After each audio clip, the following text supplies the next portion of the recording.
A paz do Senhor, meus irmãos, estamos aqui mais uma vez para fazer a gravação dessa pré-aula que auxilia aí muitos professores do Brasil a lecionarem a aula de escola dominical para os jovens, né? Você que ainda não nos segue no nosso canal da Assembleia de Deus do Ministério Sopro Divino, nos siga. E se você curtir realmente, gostar dos nossos conteúdos, por favor, ative o sininho, curta, comente, compartilhe. Isso tudo vai nos ajudar muito e vai ajudar você e os demais irmãos que utilizam o nosso canal aí como recurso. Hoje nós vamos falar sobre a lição 9, que tem como título A Realidade Bíblica das Finanças. Estamos aqui também com a professora Rebeca. Paz do Senhor, gente, estamos aqui para mais uma aula. Eu espero que essa aula seja muito produtiva e auxilie vocês no conhecimento, tanto para professores quanto para alunos. Maravilha, é isso aí, pessoal. Essa lição tem como texto principal o versículo de Provérbios, capítulo 3, versículo 9, tá? Que diz assim: honra o Senhor com a tua fazenda e com as primícias da tua renda. E resumo da lição é: a forma como tratamos nossas finanças mostram quem está no controle de nossas vidas. Temos aqui também a leitura semanal. É sempre interessante, nós sempre falamos isso nas nossas gravações, que é importante que o professor leia em sala de aula os textos que são citados na revista, inclusive da leitura semanal. Na verdade, a leitura semanal são textos diários para que os alunos leiam durante a semana. Vai de segunda a sábado e no domingo tem um texto áudio. Então, você, professor, incentive os alunos a lerem semanalmente aí os textos da leitura semanal. Nós temos 3 objetivos nessa lição. Primeiro, mostrar a história e a utilidade do dinheiro. Segundo, é saber a respeito do que Deus pensa sobre o dinheiro. E o terceiro, ressaltar a advertência bíblica quanto ao mau uso do dinheiro. Temos aqui também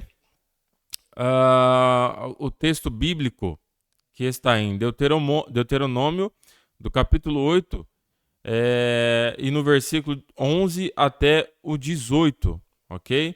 E também nós temos um segundo texto dentro do texto bíblico da revista, que está em Mateus capítulo 6, dos versículos 19 até o 24. Mais uma vez, é importante que esse texto bíblico seja lido em sala de aula e você que vai estudar a revista, leia atentamente esses versículos que eles vão ajudar no entendimento da lição, ok? Nós temos aqui também a introdução. Gostaria de ler a introdução de forma breve, que diz assim: um dos maiores desafios do ser humano é lidar com os recursos financeiros. Vivemos em um mundo onde o dinheiro é largamente utilizado e a sua influência alcança todas as pessoas, quer creiam em Deus, quer não. Mas o que o cristianismo ensina a respeito do dinheiro? O seu uso e de que forma esses ensinos podem ser aplicados à nossa vida? É o que veremos nesta lição. Então vamos para o primeiro tópico. O dinheiro e sua utilidade. Como uma breve, vamos dizer assim, uma informação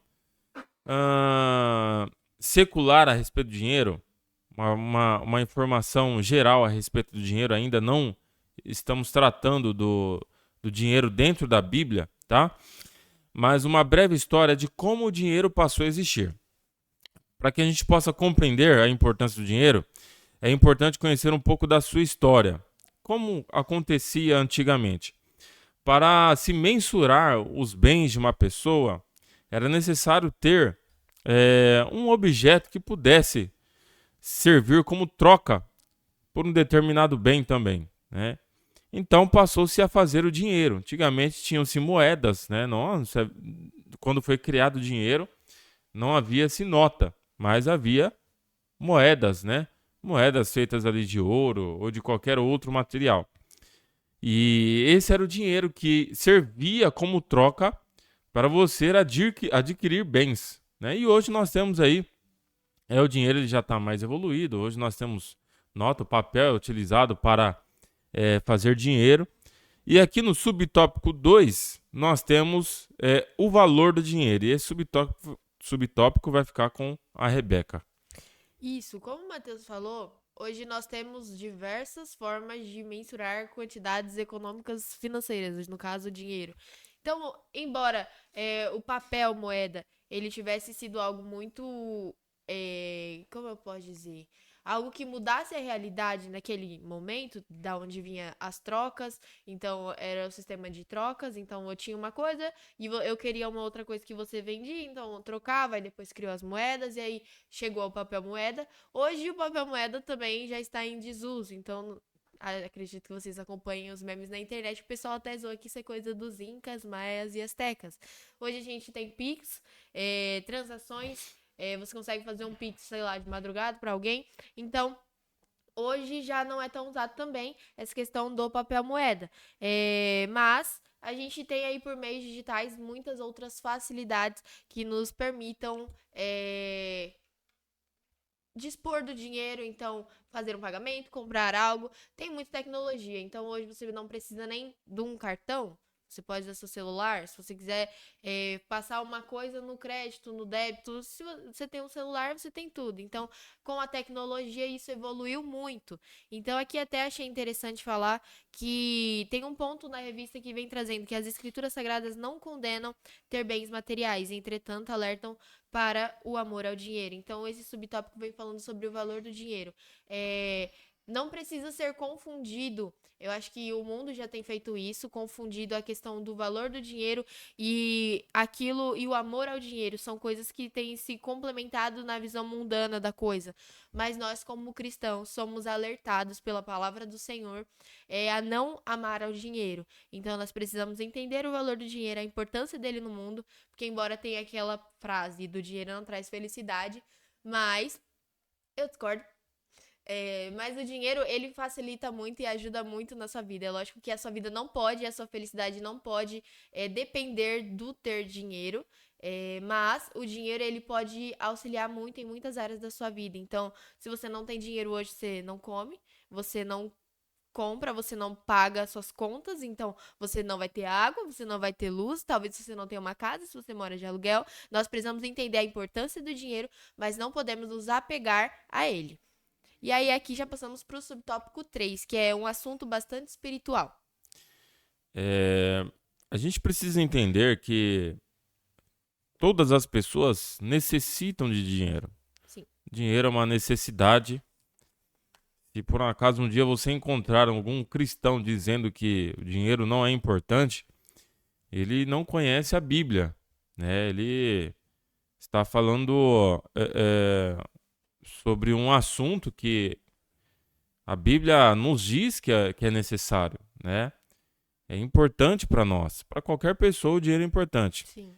Não importa se uma pessoa ela crê em Deus ou deixa de crer, se ela é crente ou não, ela vai precisar do dinheiro, assim como a Rebeca falou. E por crentes, né? Por servos do Senhor precisarem também do dinheiro, é importante a gente falar como um cristão ele pode lidar com o dinheiro. Qual é a forma correta que o cristão ele vai administrar? Será que o dinheiro ele pode dominar o homem? Ou é o homem que deve dominar o dinheiro? Ou é o cristão que deve dominar o dinheiro? Então é um assunto bem espiritual. Sim. A Bíblia ela trata a respeito disso, inclusive para que nós venhamos tomar cuidado para que o dinheiro não venha nos dominar, né? E nós sabemos que Deus mesmo diz lá em Ageu 2:8, ele fala assim, olha, minha é a prata e meu é o ouro, disse o Senhor dos Exércitos.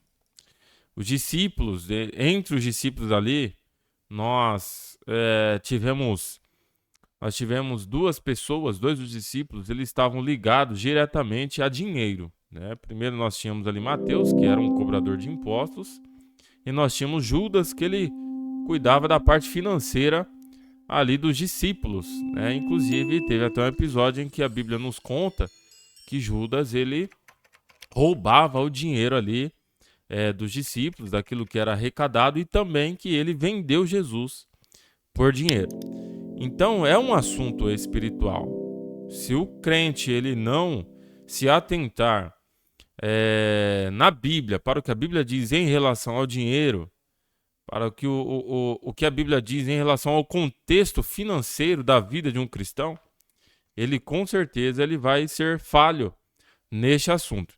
Então é importante que você, cristão, procure saber o que a Bíblia diz a respeito do cristão e o cuidado com o dinheiro. Certo, então aqui passando para o subtópico 2, onde vamos trabalhar sobre Deus e o dinheiro. O primeiro tópico que vem falando sobre os dízimos. Então, aqui achei até interessante que a palavra hebraica para dízimo é assar, dizimar, que é derivada da palavra que significa 10 e que também significa ser rico. Então, essa é a medida que utilizamos aí para dízimos. Então, nós usamos essa medida decimal para essa questão do dízimo.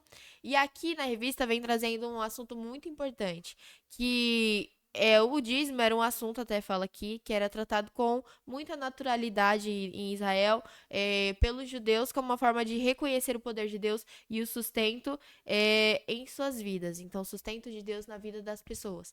Hoje em dia, existem muitas pessoas, e vocês vão encontrar isso na internet, pessoas famosas do meio gospel, falando que o dízimo é uma coisa antiga, uma coisa do passado e que não é mais necessário dizimar.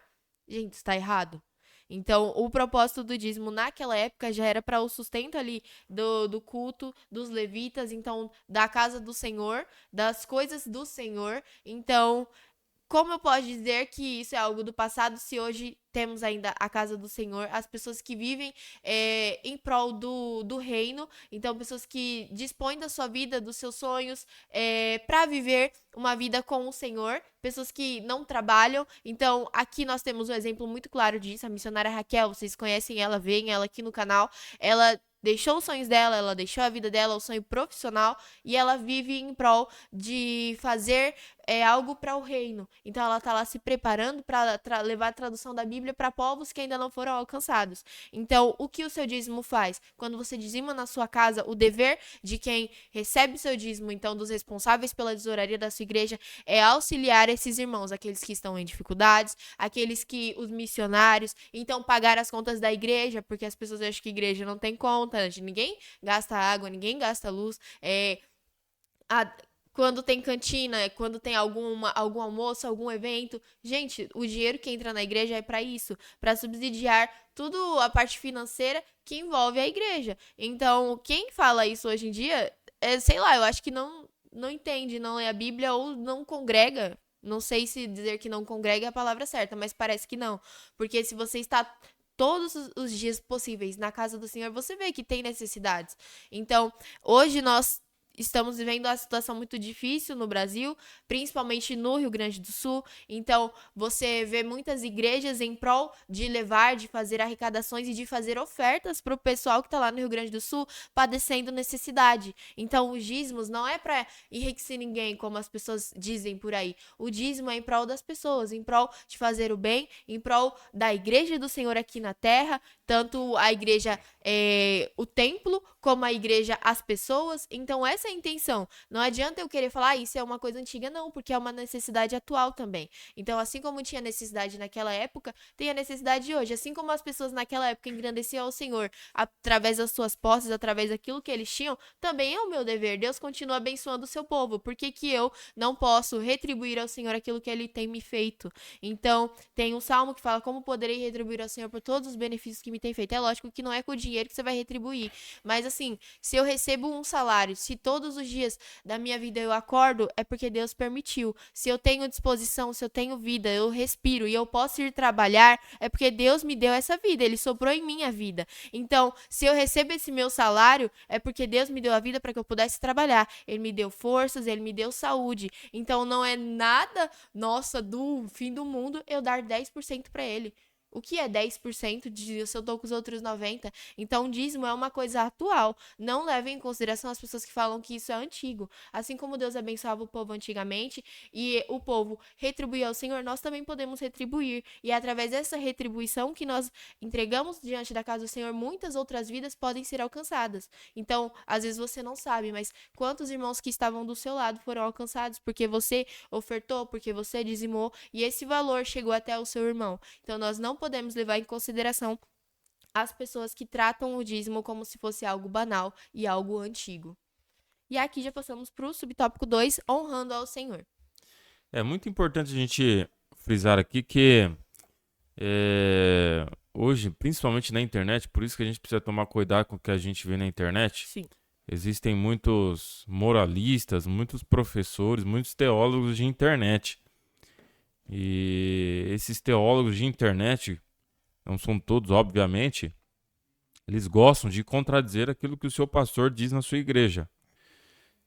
Não estou querendo dizer também que você deve abraçar, deve adquirir para si ou entender como verdade tudo que o seu pastor fala na igreja. O seu pastor ele deve ter o embasamento da Bíblia, tudo que for ensinado, ele precisa ter como referência a palavra do Senhor. Por isso que eu louvo a Deus pela vida do nosso pastor Egonato e os pastores, dirigentes das nossas congregações, porque tudo que nos é ensinado mediante a referência bíblica. Não é pelo achismo do pastor, é mediante o ensinamento bíblico. Então, se você ver na internet algum ensinamento a respeito de alguma coisa, é importante que você também exija o correto entendimento bíblico e a referência, onde está escrito, onde fala isso. Será que é assim mesmo que está sendo dito? É importante isso. Qual é o argumento? E eu acho que essa questão do dízimo vai tomar aqui grande parte do assunto dessa revista. Por quê? Porque qual é o argumento que essas pessoas, esses teólogos de internet falam que o dízimo não é algo obrigatório, né? Não é algo que um crente deva entregar na igreja. Eles dizem que o dízimo ele é da lei, né? Ou que o dízimo ele não é obrigado para os não-judeus, né? Para os gentios. Certamente que mesmo que a Bíblia tivesse mandando a gente dar o dízimo de forma clara, olha, mesmo que Jesus falasse assim, olha, vós, igreja, dê o dízimo, mesmo que a Bíblia, mesmo que Jesus tivesse falado isso não pode ser algo obrigatório, nada na presença de Deus é obrigatório, mas precisa ser voluntário. Uma vez que a gente faz as coisas na presença de Deus, na obra de Deus, de forma obrigatória somente, para Deus não vale de nada. É necessário que exista a voluntariedade, o amor por aquilo que a gente faz. Né? Nós observamos, por exemplo, lá no livro de Joel, Deus condenava os sacerdotes porque eles estavam fazendo um cerimonial somente físico, mas o coração deles não estavam ligados àquilo que eles estavam fazendo. É por isso que Deus fala para ele, olha, vocês estão rasgando somente as suas vestes, rasguem também os vossos corações. Então, a questão do dízimo, se para você é um fardo dar o dízimo, se para você é doído dar o dízimo, então eu sugiro ou você mude o seu pensamento ou então nem dê. Porque isso vai causar uma amargura tão grande na sua vida, se você dar o dízimo sem entender o que ele representa, que vai fazer mais mal do que bem para a sua vida. Sim. Entendeu? Então é melhor você nem dar o dízimo. Procure primeiro saber verdadeiramente o que o dízimo representa. Procure saber primeiro a respeito da voluntariedade e o amor pela obra de Deus. Aí depois você dê a sua oferta na igreja. Ok? Então vamos lá. Será que o dízimo ele é somente da lei? Nós temos o exemplo aqui de Melquisedeque, né, que Abraão dizimou a Melquisedeque, assim como a Rebeca falou. Ou seja, houve um fato do dízimo antes dos 10 mandamentos, antes da lei mosaica. Então, ele não pode ser da lei, porque antes da lei alguém já deu o dízimo. E nós temos também o relato ali de Malaquias 3, versículos 7 a 10. Inclusive, muito provavelmente, se você pegar o envelope de dízimo aí da sua igreja, vai estar esse versículo escrito lá. Trazei o dízimo à casa do tesouro, né? E nós temos também um relato curioso lá em 1 Coríntios capítulo 9, onde Paulo fala acerca das ofertas. Nós entendemos que ele fala também acerca do dízimo, né? Apesar de a palavra dízimo não estar sendo citada, mas de forma indireta Paulo fala a respeito do dízimo. Aqui no subtópico 2, honrando ao Senhor, nós devemos honrar ao Senhor com toda a nossa vida, com o nosso tempo, né? Com o nosso conhecimento, com os nossos sentimentos e também com os nossos recursos. Até porque a igreja, ela não vive sem o dinheiro. É necessário que o dinheiro é, seja arrecadado para que a igreja possa custear ali as suas despesas, né? As suas despesas. E como uma forma de honrar ao Senhor, nós abençoamos a obra do Senhor. Nós abençoamos a obra do Senhor. Quando eu dou dinheiro para a igreja é o intermediário, é aquele que vai receber o dinheiro por Deus. Então, quando nós entregamos a oferta para Deus, olha, Senhor, eu estou entregando a oferta para ti. E quem vai receber essa oferta aí por Deus é a igreja. É por isso que aqueles que usam indevidamente do dinheiro dos fiéis, eles vão ser punidos de uma forma extrema. Porque o dinheiro está sendo entregue para Deus. Quando você oferta, você está entregando literalmente para Deus. Mas quem recebe esse dinheiro por Deus é a igreja. Então, é necessário que haja o cuidado com as finanças na igreja. É necessário que haja o cuidado com o dinheiro que está sendo recebido do fiel. E aí você pode até perguntar, mas eu não dou dízimo porque tem muitos pastores, eu não dou oferta porque tem muitos pastores que estão roubando dinheiro. Isso não é motivo para você deixar de ofertar, deixar de dizimar. Ah, estou desconfiando do pastor. Não, de maneira nenhuma. A partir do momento que você entregou ali o seu dinheiro para a igreja está responsabilizada naquele momento em cuidar do seu dinheiro. Deus está deixando na mão da igreja um dinheiro que foi recebido pelo fiel. Então, como que você pode honrar ao Senhor com o seu dinheiro? É óbvio que nós não podemos honrar o Senhor somente com o dinheiro, não é. Mas também com o dinheiro. O dinheiro é um recurso que pode ser utilizado para honrar o Senhor. Nós utilizamos o dinheiro de algumas formas. Primeiro, como uma forma de honrar o Senhor, primeiro, com dízimo. As nossas primícias. Bom, tudo aquilo que eu recebo, vou separar aqui uma parte, 10%, e vou honrar ao Senhor com este valor. Não é se sobrar eu vou honrar ao Senhor, não. Já separa ali, recebeu o seu dinheiro. Já separa ali a parte que é do Senhor e entrega para o Senhor com amor. É igual nós falamos aqui. Meu, se vai mais te prejudicar do que te ajudar, nem dê. É necessário que você entenda o que significa isso. O valor disso tudo. Aí depois você entrega. Entendeu? Porque Deus ele não vai receber o seu dinheiro só porque você está dando. E é um fato isso. Nós observamos, por exemplo, quando aquela mulher, a viúva, né? Ela foi entregar ali o seu dinheiro e ela apenas tinha ali uma moeda. Tinha uma moeda e aquela moeda, duas moedas, na verdade. Aquela moeda ali, Deus falou que aquele dinheiro que ela estava entregando era maior do que a dos outros, que tinham muito, que traziam muito. Por quê? Porque ela dava com amor. Ela entregou o seu dinheiro com amor, entendendo o valor de abençoar a obra de Deus. Então nós precisamos entender o valor que tem em abençoar, em honrar ao Senhor com o nosso dinheiro. Então separa ali a sua primícia. E tem bênçãos, a Bíblia traz para nós bênçãos relacionadas às finanças. Se você abençoa a obra de Deus, Deus ele vai abençoar a sua vida. Isso é uma promessa. É a Bíblia que nos diz isso. É Deus que nos diz isso. Agora eu não posso falar assim, ó, vou entregar dinheiro para a igreja porque Deus vai me dar dinheiro também. Aí já é uma barganha, né? É um entendimento perverso a respeito da oferta, através daquilo que você entrega na obra do Senhor. Mas, se você faz isso com amor, se você dá dinheiro, abençoa a obra com amor, honra o Senhor com o seu dinheiro, aí sim, há promessas de Deus para a sua vida na área das finanças. Aqui na revista, e isso é uma realidade, nós sabemos que Deus ele abençoa o seu povo. Então, não necessariamente, sim, ele pode te dar o pão de cada dia, mas ele também pode te abençoar para que você tenha mais que o pão de cada dia. E ele vai abençoar o seu trabalho. Então, com isso, você pode adquirir, desfrutar de mais recursos do que você realmente necessita.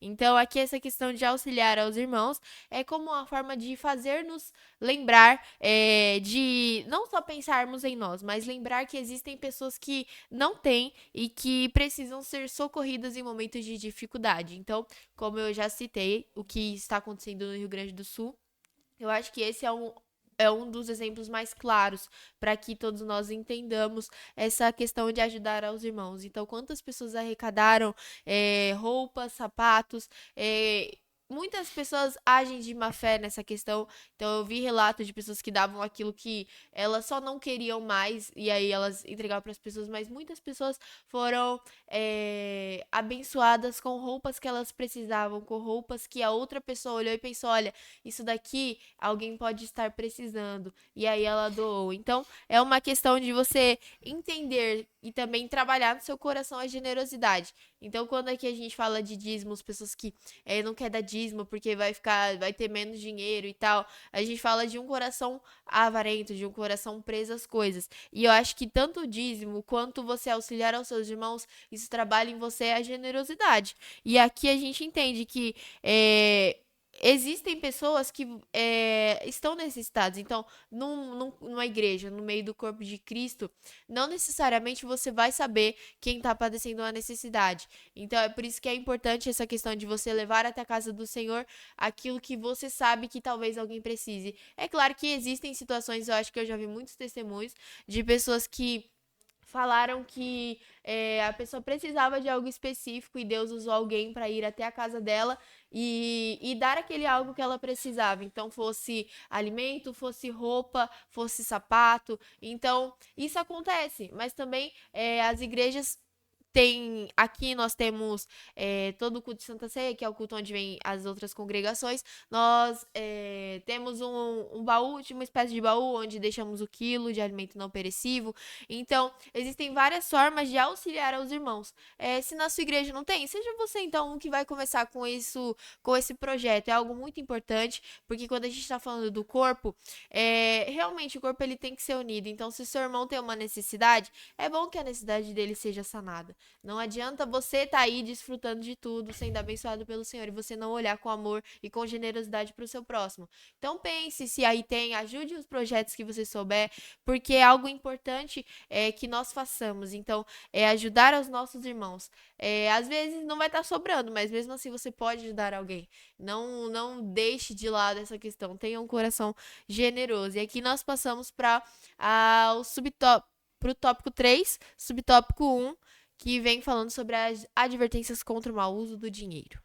Só complementando aqui essa questão da generosidade, lá em Provérbios capítulo 11, 25 diz assim: a alma generosa prosperará.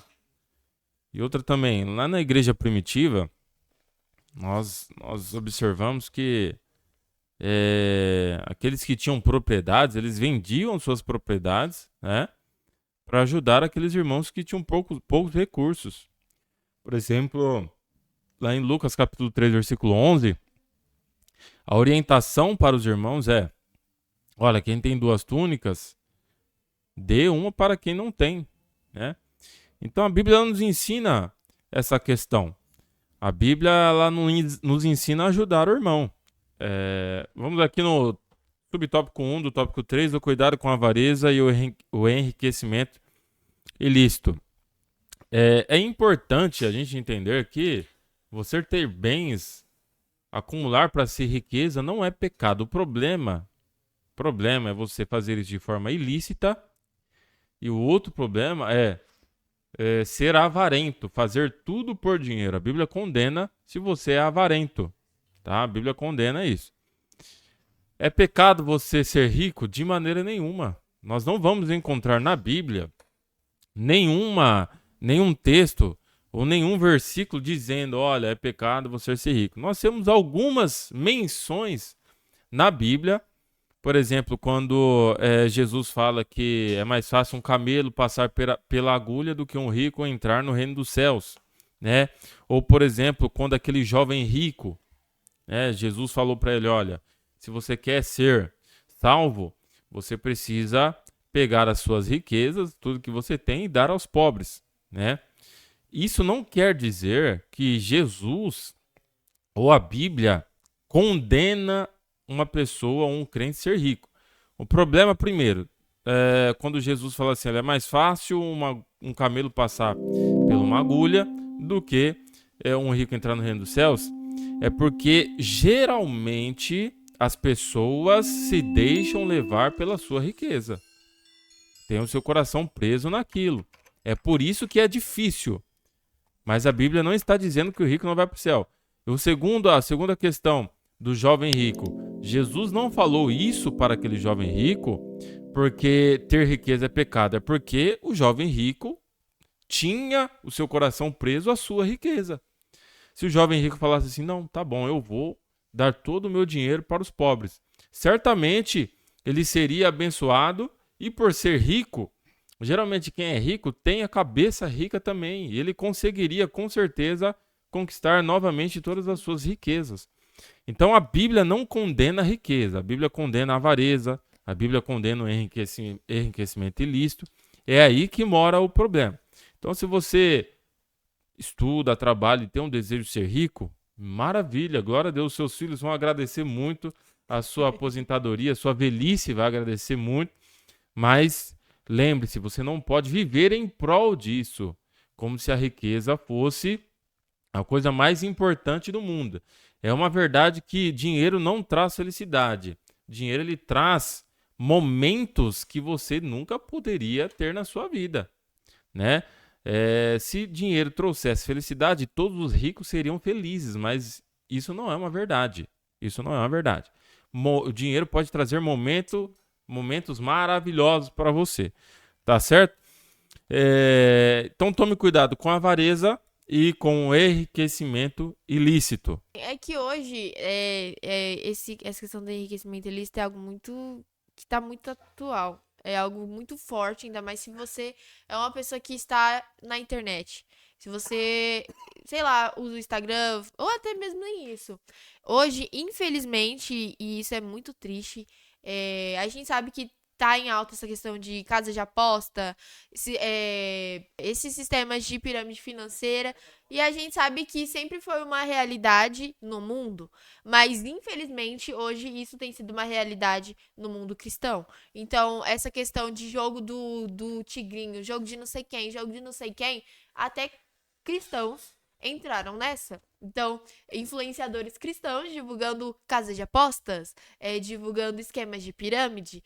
Infelizmente, isso é algo que é muito atual, é algo muito real que tem acontecido. E isso leva muitas outras pessoas, que é a intenção de quem administra essas questões de esquema de pirâmide, casa de apostas, que pessoas sejam alcançadas, porque isso traz dinheiro pro bolso deles.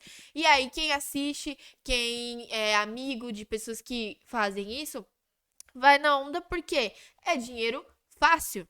Mas não se esqueça, tudo que vem fácil vai fácil. Não é à toa muitas pessoas, a gente viu quantas notícias de pessoas que ceifaram a própria vida porque perderam tudo em joguinhos. Perderam tudo jogando quando entrou em esquema. Porque você tem um retorno inicialmente. É claro, eles querem que você continue ali dando seu dinheiro a eles, porque você enriquece ele e a partir do momento você não ganha mais nada, você começa a perder. Porque essa é a realidade do enriquecimento fácil. Quando você entra nesse tipo de esquema, você pode ganhar até um certo tempo, mas depois de um tempo não vai mais. Infelizmente, muitas pessoas do meio cristão caíram nessa e ainda estão caindo e ainda estão levando pessoas consigo. Mas na revista, até vem falando que Deus ele não quer, ele não tem alegria e ele não. Como é que fala, hein? Não é algo que deixa Deus satisfeito, não é algo que Deus queira. Dinheiro sujo, gente. Isso é dinheiro sujo. Dinheiro de casa de aposta, dinheiro de esquema de pirâmide. Uma pessoa foi enganada. Uma pessoa, sei lá, deixou de comprar uma coisa pra família achando que ia ter dinheiro pra comprar, sei lá, Quantas pessoas deixaram de comprar o almoço pra tentar arrumar o dinheiro do gás? E aí nessa perdeu tudo. Então são pessoas que foram enganadas. Não adianta, teve gente que falou, e se eu jogar e dar o dinheiro pro dízimo? Irmão, esse dinheiro sujo. Dinheiro sujo. Você tem noção que pessoas foram enganadas? Pessoas choraram, famílias podem ter sido destruídas por causa disso, que pra você te rendeu dinheiro. E você acha que dar 10% anula o seu erro? Não. Então tem que tomar muito cuidado com essa questão, porque é algo que estamos sujeitos. Se você tá na internet, algum dia vai chegar para você uma oportunidade dessa. Então, esses dias eu estava trabalhando, começou a chegar mensagem para mim do jogo do Tigre. Eu falei, o que que é? Aí fui bloqueei tudo, mas existem pessoas que não vão bloquear, não vão entender porque elas também não foram instruídas a entender que isso é errado. Mas você, principalmente professor que assiste, fale com seus alunos. Então você vai estar falando para jovens, talvez adolescentes, que estão na internet e essa é uma realidade que atrai eles, porque realmente é algo atrativo. Você pensar, poxa, posso colocar R$ 10 e ganhar 100. Mas coloque na cabeça deles que isso é errado. Então, não é algo que deve ser normalizado no nosso meio. Então, aqui eu já passo então para o subtópico 2, que é não seja fiador de ninguém. Então, hoje é algo que a gente quase não vê, a não ser que a pessoa mexa com questões de aluguel, alugue casa, que às vezes é necessário, sei lá, um cheque calção ou um fiador, mas o fiador é uma pessoa que vai assumir a dívida caso a pessoa principal do contrato, do tratado ali entre pessoas não cumpra. Então, aqui estou com o Matheus e, sei lá, o Niel que tá aqui atrás da câmera. Então, o Niel e o Matheus fecham um contrato de alguma coisa em que o Matheus precisa pagar ao Niel. Se o Matheus não paga ao Niel e eu sou fiadora do Matheus, eu tenho essa obrigação de pagar a ele, ao Niel no caso. Então, o Niel não vai deixar de receber porque o Matheus não pagou, eu tenho que pagar no lugar dele. Então, a Bíblia nos instrui a não sermos fiador de ninguém. Então, por quê? Isso é algo arriscado. Antigamente, as pessoas elas tinham compromisso com a palavra delas e com o nome delas. Hoje, infelizmente, não é uma realidade, até no meio cristão. Então, por que não ser fiador? Porque às vezes você tem a boa intenção, mas a outra pessoa não tem. Então, a Bíblia nos instrui a isso. E é claro, se você tem confiança na pessoa que quer assumir o risco, fica a seu critério. Mas a Bíblia nos instrui a não ser fiador de ninguém. Isso dá lá até em Provérbios 6, do 1 ao 4, que até na NVI fala assim: meu filho, se você serviu de fiador ao seu próximo e se com um aperto de mão se empenhou por um estranho, então você caiu na armadilha das palavras da sua boca e é prisioneiro do que você falou. Por quê? A pessoa, aqui o Matheus e o Niel assumiram um compromisso um com o outro, mas eu também assumi um compromisso de que se o Matheus não honrar esse compromisso que ele assumiu, eu preciso honrar esse compromisso. Então, é algo arriscado, mas como eu falei, fica a seu critério se você quiser ser fiador de alguém. Mas a Bíblia avisou. Exatamente. Lá em Provérbios capítulo 6, versículos 1 a 4, Salomão dá uma orientação a respeito disso, né? Salomão fala assim, olha, se livra disso o quanto antes, não durma, não descanse enquanto você não se livrar disso. Tá certo? Então essa é a orientação bíblica, né? Outra questão relacionada também a ser fiador é a questão de emprestar dinheiro. Por exemplo, quando a gente vai lá para Provérbios 22, versículo 7, diz assim, o rico domina sobre os pobres, e o que toma emprestado é servo do que empresta. Então a Bíblia diz, é melhor dar do que emprestar. Isso que nós entendemos, é melhor você dar do que emprestar. Por quê?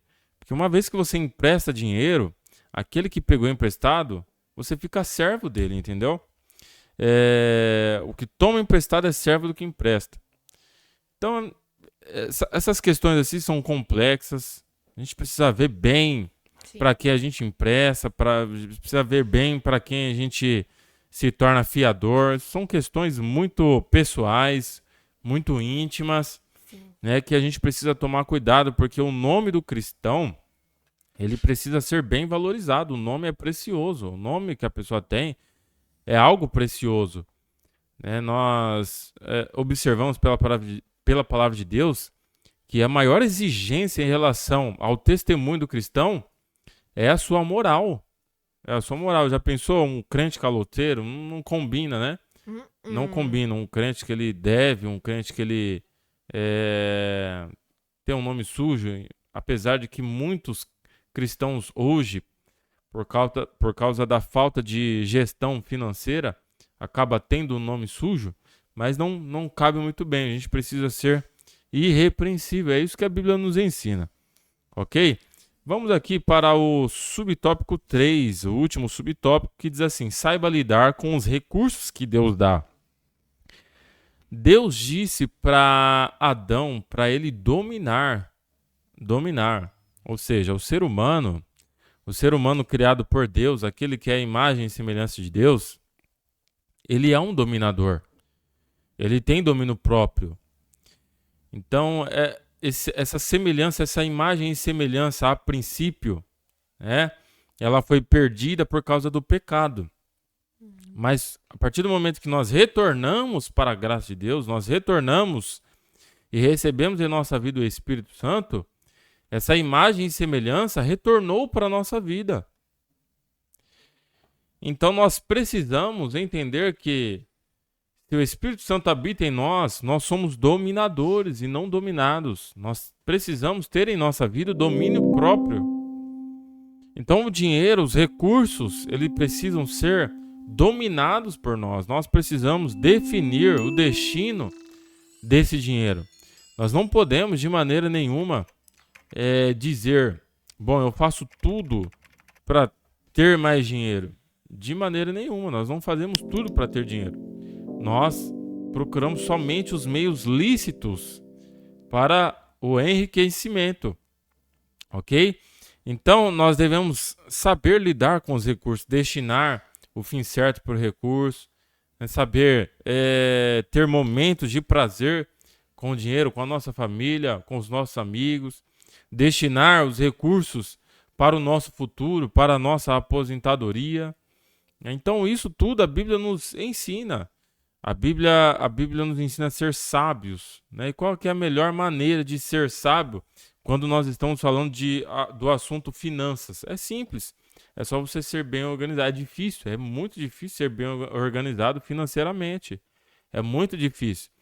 Mas Deus, ele dá sabedoria, né? E com um pouco de treinamento, um pouco de esforço, você vai conseguir. Você vai conseguir ser bem organizado. Principalmente fugindo aí do mau testemunho, né? Fugindo aí de ter o nome sujo, isso é muito ruim. Se você hoje tem um nome sujo, já que nós estamos aqui tratando de lição para jovens, né? Se você jovem já tem um nome sujo, busque sabedoria de Deus, né? Busque ser bem orientado a respeito desse assunto, procure dominar o seu dinheiro e sair dessa dívida. Deus, ele vai te abençoar. Tem mais alguma coisa para complementar, Rebeca? Não, só uma frase que tem aqui no subsídio de professores que fala o seguinte, que fazer dos ganhos ou das riquezas da terra o propósito da nossa vida é um erro fatal que leva à perdição eterna. Então aqui nós estamos falando sobre a realidade bíblica das finanças. Então, como falamos durante a revista, durante toda essa aula, o dinheiro faz parte da nossa vida. Então, o que nós temos que ter? Sabedoria financeira, pedir a Deus que ele nos dê sabedoria para lidar com as nossas finanças.